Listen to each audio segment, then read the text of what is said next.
So since I went vegan, actually, I have not been sick once. Oh, that's crazy. You haven't been sick in... I haven't been sick in 3 years? 5.5, 6 years. 5 years? Hopefully my job doesn't see this, but... You do have some sick pay back to us.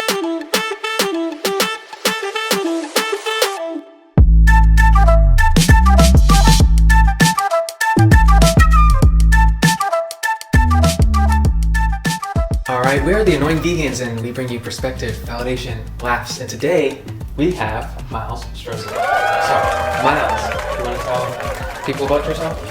Yeah, of course. And firstly, it's a pleasure to be on your show. I love your name. I love the Annoying Vegan. That's what it's going to take for us to push, into the norm of everybody becoming vegan, I feel like, because it's that pest in your ear, It's a part of the activism as well, just like getting that word out, but also just like having, like being annoying, like constantly, like you said, that bug in your ear. So yeah, it was one of those names where we were just like, that's pretty good.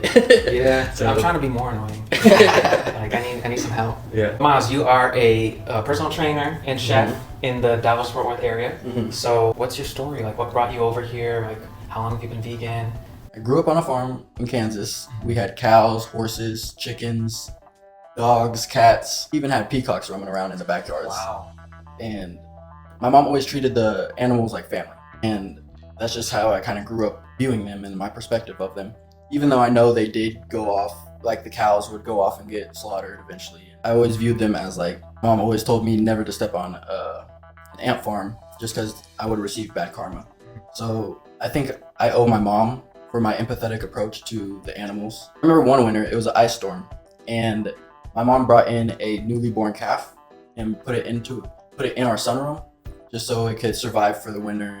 But to bring in a calf and put it in our own house was something that I feel like isn't very normal. My mom is very selfless. She loves animals. She loves all humans. I moved to Dallas about 3 years ago just to find a faster pace than what Kansas could offer. And since then, I've loved it out here and I've made beautiful connections and lifelong connections. I now work at John Reed as a personal trainer. I've been a personal trainer for 2.5, 3 years now. I've been vegan for 5.5, almost 6 years. I wouldn't really call myself a vegan chef, but I love to experiment in the kitchen, You just find out what works for me. And my advice for anybody that actually wants to go is thinking about transitioning to a vegan diet is just get in the kitchen and figure out what works for you. Look at his reels on Instagram, then get in the kitchen. Yeah. Because his food is delish. Here's the one question I had for you, because I know we talked about obviously your meal prepping and coaching that you have as well, but I want to give you the one question, and I'm sure you hear all the time. Where do you get your protein? So I say that obviously people can see you are very fit. Are you of the mindset that you need a certain level of protein, or are you of the mindset that you don't need as much as people think? So kind of give me your take on that. I eat a lot of tofu, tempeh, edamame, variety of nuts. For anybody wondering what protein I use, I like to use Huel. It's like healthy fuel is the way I look at it. I don't know if they actually go by that, but It's like protein powder? yeah, it's protein powder. It's 40 grams of protein per 2 scoops. Wow. But it's made completely out of plants, and I've just kind of been rocking with them since, I don't know, probably 2 or 3 years now. Wait, so I'm curious because you're always trying new protein powders, right? So how did you find that one? Like, how did you land on that one? That's a good question. I don't exactly remember how I came across that. I think it was maybe an Instagram ad or their Instagram page. But yeah, they're a beautiful company and they have a lot of ethics, and I just definitely recommend that everybody go check out Huel and at least try it out. They have a bunch of different flavors. What's your favorite flavor? I like the cinnamon roll, and also I don't know, the chocolate one is pretty good too. Chocolate's always a winner. I am they call it Hueligan. Hooligan. I've been rocking with Huel for a while myself. Oh really? They have a lot of, like you said, a lot of different products. It's all plant based, right? This is not sponsored, by the way. They want to sell some. Maybe you want to send real, some, please. But no, I agree. Yeah, no, they're great taste. Different types of products as well. So How long have you been using them? oh, maybe since 2020, I think. Yeah, Wow. so that's been a while. Very nice. How did you find out about them? I think it was like online. Like I don't know if it was like YouTube or Instagram, but like I saw it and I was just like, let me try it. I tried it, I liked it. I think I did the meal replacement ones first, and then they have like I said, they have a bunch of stuff. But yeah, no, Huel is pretty amazing. For sure. I'm not big on like I gotta have this amount of protein per day. I just kind of listen to my body and what it needs, you know, Right. and just kind of go from there. But you're gonna have too much estrogen, you're gonna grow tits. That I'm still still trying to discover that. Like, where did that come from? Like, I think that's just like a made up article to stop veganism. Like, you know. I'm sure it came from the meat industry in some way, shape, or form. Yeah, that's what that's all propaganda and stuff and pushing a narrative. What do you say to people who say vegan men are just soy boys? They're soft. Yeah, I just don't listen to it. I don't listen to none of that. You know, you gotta figure out what works for you and like just test a variety of different things. And I've like growing man boobs and stuff, like that's just crazy to me. Like as long as you're working out and you're getting that protein in, like you'll be fine. Yeah, and I've said it before, I think too, that sometimes meat eaters are going to be having more soy than vegans because of the soy that the livestock is overfed. So it's very funny how soy is such a big concern. Yeah, it's just crazy. Propaganda is crazy. It sure is. Yeah, so along those lines, so I know you mentioned before that you're personal training for about 2 years, I would so, and so you've been vegan longer than personal trainer. Correct. Right. So I actually want to go a bit further than that. So what made you become vegan? I watched What the Health on Netflix, along with Game Changers. I encourage everybody else. Oh, yes. I encourage everybody to go watch those. It just flipped the switch in my head. You know, it talks about all the cancers and diseases that we have as humans. Like it's not natural. There's this quote in one of the documentaries. I believe it's What the Health actually, and it's from Bruce Lee. It says, "Research your own experience, absorb what is useful, reject what is useless, and add what is essentially your own." So, you have any vegan role models? Yeah, so a couple of my role models are Annette Larkins and Dr. Nunes Amin-Ra. They're both phenomenal in their own way. Annette Larkins looks like she's 40, but she's 80, and 80? yes. I mean, that's the average life expectancy for, a normal human being, and she looks like she's in her 40s. So it's like, you have all these biologists, whatever, always saying that you need meat, blah, blah, blah, but they look very average for their age, or they look like they're about to give out soon, But then you have people who are on a vegan diet who don't do it, like any technical research, but you can see it. You can see their aura, you can see how clear their skin is, you can see how they're disease-free, and it's so going back to that quote, you gotta research your own experience and absorb what is useful. It's kind of been my philosophy with this whole veganism approach. Dr. Nunes Amin-Ra, he's been going on this way of living for 25 years straight without fail, and if you look him up, he looks amazing. He looks incredible. What he does is he does like aerobic training in the morning, so he does running and jump rope or just like anything to get the blood flowing, and then at night he'll train, resistance training, and then he only eats one meal a day actually. His meal consists of 1,000 to 1,500 calories. He broke a world record in deadlift for his weight class. Wow. Only eating 1,000 to 1,500 calories a day. So his theory is that we don't need to eat 3 times a day. Much, yeah, we don't need to eat as much as we do, The more you eat and digest, the more you're working your body. And if you limit how much you eat, because he only has an hour gap window of when he eats. He only afternoon? Day. Afternoon after his resistance training. Have you started doing something like that? I typically only eat once a day. I sometimes indulge more than once a day, but that's, I'd say on a weekend maybe. Okay. But typically I only eat once a day. I always tell Al, we're the only animal species that doesn't know what we're supposed to eat. I agree with that. I've seen vegans push that we're only herbivores, but I've also seen or heard a lot of people say that we're omnivores.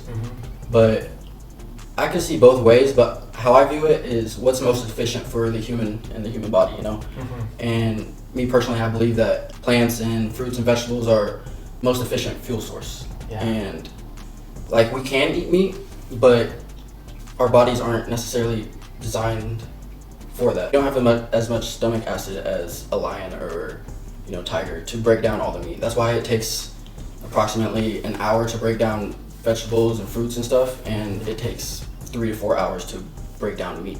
So since I went vegan, actually, I have not been sick once.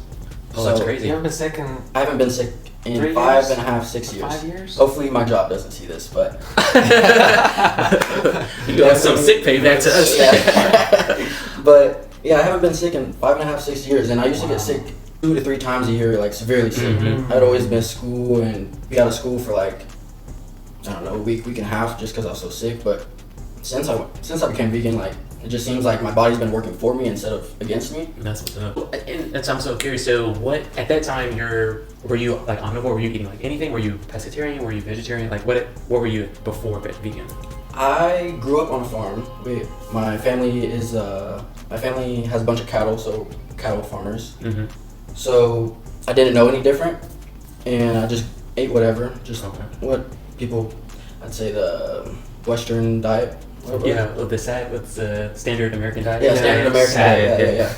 Yeah. And just grew up eating whatever and knew no different. I knew like McDonald's wasn't good for me, you know, Yeah. but like everybody knows that. Cheap and But I didn't know there was like yeah. a whole other side to this whole ordeal. Mhm. And yeah, after watching What the Health, it like just clicked in my brain. It's like, wow, we really should not be getting as sick as we do. And it's very regular to get sick. Like it's a very normal thing, it seems like. And I just, like I said, I want to live as long as I possibly can. And I want to shoot for 120. I want to shoot for 120 years. Yeah, me too. That's amazing. It's possible. I used to see people on the news all the time. Yeah. Oldest person living, Mhm. and if I've yet to see someone be vegan, but I'm saying like if they can do it and not be vegan, like Mhm. imagine if someone who like yourself who's focused Mhm. at an early age and is keeping up with their health. So you're again, so you went vegan. I'm just kind of curious because being vegan. Everyone else thinks it's very like it's a diet, right? Obviously, it's a lifestyle that has diet aspects. But with you kind of went into the fitness realm. So I'm kind of curious, like, what got you from okay, I'm vegan, but now I want to be like a role model to others, fitness wise. Like, what got you into being a personal trainer and or into being in the fitness industry? So I've always grown up around sports and just always been in the gym. Just made sense for me to become a personal trainer because of all my knowledge of throughout the years. Like I've been in the gym since I was 7 or 8. My dad's always just throwing me in the gym and told me to figure out something. Yeah, do something, right? But yeah, do something. And then the vegan aspect on top of that, it just came along and it felt natural, you know? Mm-hmm. And honestly, I've never felt better now than, like I feel much better now than I did before. Like me being able to gain muscle and stay lean, you know? It's easier for me to stay lean and keep my muscle, I feel like, than it was before because like I said before, my body was always working against me Mm-hmm. and now it's working for me. When you started becoming vegan, did you also like eliminate alcohol from your diet like around the same time? Or reduce it, maybe not eliminate it? I've never been a drinker. Mhm. I drink very occasionally, like maybe on a birthday or just a special occasion. Yeah, so- But I've never been a drinker. I feel like it lowers my consciousness and like awareness of my surroundings and Definitely stuff. does. You know? Definitely does. Yes. You sound like you have some experience with I this, mean, Alex. hey, like if you got a couple drinks, you know that it definitely lowers a lot of things. Yeah, but But it has its place in its time. yeah, true. Yeah. So, as a personal trainer who is vegan, do you ever get clients who are skeptical, or maybe when you're trying to get new clients, are they skeptical, or have any like? I don't necessarily push my veganism on my clients. Mhm. I let them know that I'm vegan and maybe give them a few reasons why I'm vegan, Mhm. but I let them choose for themselves. You know, I feel like that's something you can't really necessarily push something on anybody because more than likely they're just going to reject it. But like this podcast is annoying vegans. Like you kind of just gotta be in their ear about it, you know. You're inspiring me to be more annoying. Usually I'm just like chill, like I don't want to bother anybody, but Right. I need to be more annoying, right? Yeah. So, and just kind of popped in my head. So, speaking like unannoying, your family has a farm or had a farm? Or has a farm or had a farm. Mhm. You're vegan now. Mhm. How is that dynamic of? They've accepted me now. Okay. At first, they definitely looked at me sideways. Of course, they're And farmers. that's normal. But yeah, it just kind of is what it is. Hey, and that's what it is for like all of us, right? Like just Mhm. being vegan in a family that's obviously you weren't raised being vegan, Right. you're going to be the outcast, you're going to be kind of the black sheep. But at the same time, it's like, hey, this is also an opportunity for me to kind of help and educate you on certain Shed aspects. some of things. light. Right. Mhm. So, Yes. yeah, that's kind of, you said annoying, like, hey, yeah, we're going to be annoying sometimes. Annoying and weird. I did read this article that said most of the world's population is going to be vegan by 2075. That would I remember when you said that that. have to be if we want I this hope world, so. right? Correct, I bro. really And, hope and another thing is like we force breed all these animals and like feed all these animals grains when so much of the world is like starving. Yeah. You know, it doesn't make any sense. So I think we can jump a little bit into sustainability. Mm-hmm. So do you have any like specific, I guess, reasoning or like goals for sustainability based on your philosophy that you're achieving or like wanting to achieve by being vegan? Sustainability is definitely a core value of mine. Mhm. I like to emphasize the importance of taking care of our bodies and also the planet as they're interconnected, you know? Because the way we're living now is not sustainable in my opinion. Like I said just a second ago, we're force breeding all these cows and giving them all the food and we're leaving humans to starve. And it's just completely backwards. So I like to use products that I feel like are genuine. Do you use all vegan chapstick, body wash, shampoo, deodorant? Like, is all of that vegan? I try to. Body wash, I can't even remember what body wash I use. Well, I've started doing something like that. Like, I try to get soap that has as least amount of ingredients that I don't know how to pronounce as possible. Yeah. You That's know? a big thing. Like Like, natural. Yeah. that's a big thing. Like products nowadays, they just have a list of Yeah. who knows what. Like you can't even pronounce the words nowadays. It's If I like, can pronounce it, I'm not buying it. like That's it's fine. ridiculous. And I like to also limit like the ingredients Mhm. that are on the ingredient list. You know, Yeah. Mhm. because they'll have like 50 ingredients for like a Kool-Aid slush. Like Yeah. for what? Like why do you need all these? Yeah, and like we were saying earlier, like vegan's not necessarily a diet, but like you get a vegan food product and you're like, it is vegan, but this is stuff I've never heard of before. Right. So we're just like, okay, maybe not this, but Yeah. something else. Mhm. But yeah, as far as like sustainability, I know for a while I was into the like you said, like deodorants or body washes. I had like a deodorant that had like compostable lining or something like that. So, and I've also like read up on maybe influencers as well that may do like incorporate more glass into like their cookware or whatever. So it's kind of cool to hear that. Obviously, you know, with being vegan is not just like I said, not just a diet. It's almost everything that we do in our lifestyle, and to kind of move forward inch by inch on each kind of level of platform. It's really cool, and everything makes a difference, right? Everything. As far as going forward. So. Even the smallest things. Like, Absolutely. it's the mindset, really. Mhm. It's the mindset shift that we need. And also, like, us as humans, we're lacking empathy. Yes. And To say that again. we're definitely lacking empathy, and that's something that we need to work on. Like, I watched a video the other day of a calf getting taken from its mom, its mother cow, you know? And the cow was crying. Like, these animals that we don't show any remorse towards, like, they have emotion too, you know? And Absolutely. it's sickening. Like, Blows my very mind. sad. It blows my mind that people just don't think that animals have feelings, or that Right. they're just not worthy of like their feelings being considered. But there are people out there who actually don't think that they need proof. Right. They need proof that sentient beings have feelings. And they say that, oh, we need food. Like, there's other alternatives that's been proven now, Mhm. like clearly, and it's what, a 15-minute meal. Yeah. And it's like you're literally, it's a cycle of torture and Yeah. suffering for these animals, and then you're doing no good. I know maybe not everybody believes in energy and like all that stuff, but you're eating that karma. Like, Yes, you are. it's like, You're eating that fear. Yeah, that fear that- Negative energy is going right into your body. Yeah, and they kind of made me remember some. I think it may have been a vegan documentary that I was watching. But anyway, it was showing how they went about butchering a cow, and that you don't want to let it know that you're going to kill Right. it. Otherwise, I guess it'll tense up or whatever, and the meat will be bad. And that's that just makes sense. and that's just like yeah. So let's not do that. Like That's crazy. Let's, yeah. And another thing is like, how do we have this perception, like cats, dogs, they're all like humans' best friends, but then a cow or a pig, they're all our cousins. Like, Mm-hmm. maybe not everybody believes in God, but like the creator. I personally believe there's a creator that created all of us, and they're all our cousins, sisters. You know, they're all created just like us. And who are we to say that we need to end that life to? I mean, I don't know. You know, I think veganism is becoming more popular, and we're headed in the right direction for sure. For the people who have said like, oh, we need to eat meat, Right. I've heard arguments like people say vegans are going to gain too much weight because they're eating too much carbs that are replacers of meat, or they'll say that vegans are always hungry and they're just withering away, and they're too skinny. So it's either like one extreme or the other extreme. But I feel like people just don't like know how to go about it. Like they don't have the knowledge. I agree with that 100%. Do you have any advice for people watching about meal prep and how to get like the optimal amount of nutrition as they're meal prepping? Yeah, sign up on my app.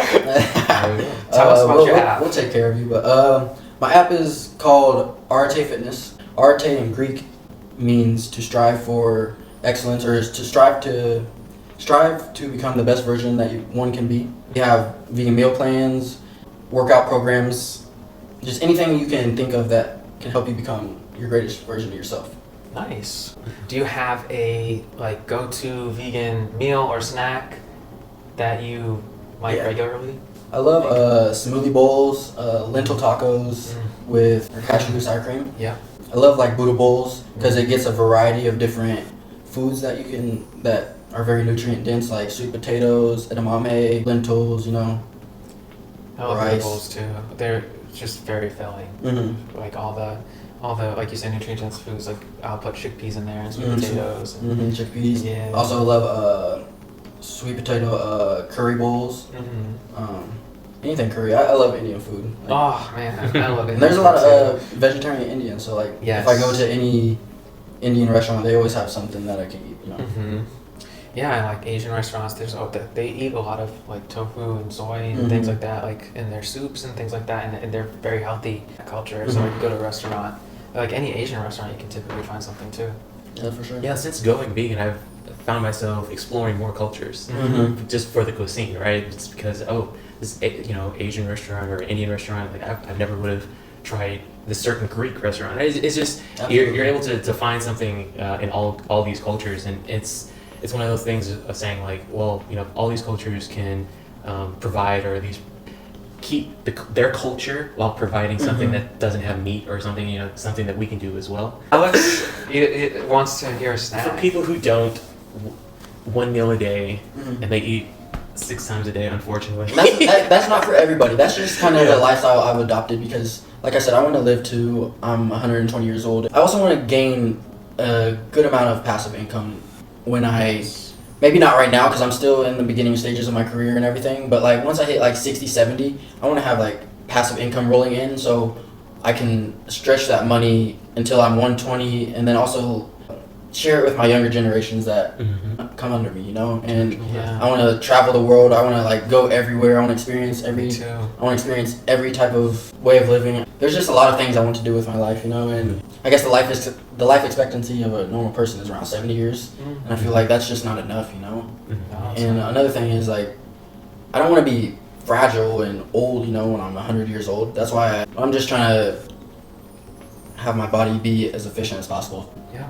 Achieve longevity and still have strength while I'm older, One thing that came to mind while you were speaking about your role model, came across something where it was saying like how we as humans, we stopped jumping when we were kids. Like we jumped a lot when we were kids, jumped off things, jumped on the bed, and then we just stopped jumping because I don't know why, we're adults. Be an adult, don't jump. So, but the way you were talking about calisthenics and like the movement in the mornings, that just kind of brought to my mind of, when we're growing older, we need to, and we want to be mobile. We don't want to be, unfortunately there are people who are in wheelchairs or you have to use other aids, but that's not ideal. So we want to train our body to when we are older, our knees work and, everything else works and we can withstand a little jump or we can withstand, something like that. So that's really dope. Yeah, I mean, it's like that saying, you don't use it, you lose it. Exactly. And if you do use it, you can at least slow down that process significantly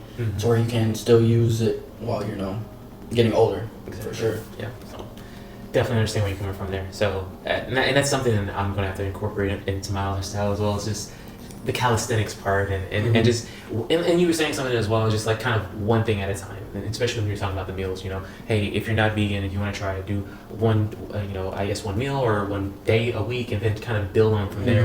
And I think that in kind of how we're growing up in this social media immediate satisfaction kind of society, we want everything to be done now. And so that's not always possible. And so, especially if you want sustained success, right? So adding one thing at a time and keeping it slow and steady, that definitely will, that's like a recipe for success right there, right? Absolutely. No pun intended. Recipe. Oh, yeah. So you're gonna be 120. I'm gonna be. Well, I wanted to live to be like 105. I never said like 120 is good though. 120 is How old do you plan to live? Well, compared to y'all, you know what? I'd be great if I lived to be 80. I'd be okay. Come with on, that. Alex. You want, okay, fine. I'll be 85. All right, is that fine? Regardless, we're gonna be doing push-ups. Yeah. Yeah. So. But everybody has their own, you know, life philosophy, and not everybody needs to live to 120, you know, and that's just a personal goal of mine, you know, because The quality of life Quality is of life. is really what you want, you know, regardless of age. You 80, 85, 120, you want to be able to move and do what you want to do, right? 100%. So Miles, what are you working on now? I'm working on my fitness app, That's the one that you already mentioned though earlier in the interview. R something. Areté. Areté. Areté That's the same Fitness. one? Yeah, so I have Areté Fitness that I'm working on, and I'm also working on a vegan recipe ebook that will be available to purchase on my Instagram page. When you have a date? Bro, I don't even know like what month it is. What month is it? It is April. April. It's apparently in a big thing April. to like know, but yeah, well, it'll be out on April 28th.